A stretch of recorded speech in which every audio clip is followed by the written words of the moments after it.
औज़ुबिल्लाहिमिनश्शैतानिर्रजीम बिस्मिल्लाहिर्रहमानिर्रहीम। हकीम मियां एहसन तुहाडी खिदमत च हाज़र है।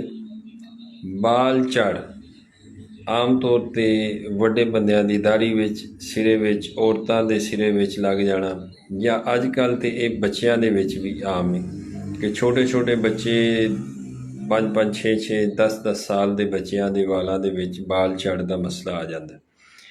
खुश्क सर्द मिजाज दे विच हुंदा है।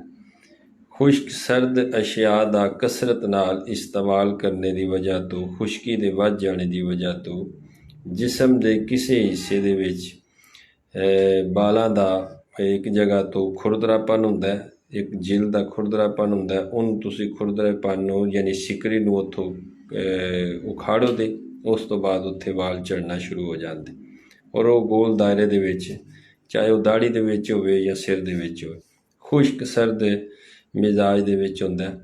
और इसका बेहतरीन हल ये वे कि तुसी नौशादर 1 ग्राम नौशादर लो, उस दे विच 10 ग्राम तुसी वैजलीन पा के या अंडे दी देसी अंडे दी जर्दी पा के उन्होंने अच्छी तरह मिक्स करके उस दे उत्ते लाओ, या हब्बुल मलूक 2 दाने उस दे विच 20 ग्राम वैजलीन पा के तो उन्होंने अच्छी तरह खरल करके तो उस दे उत्ते लाओ।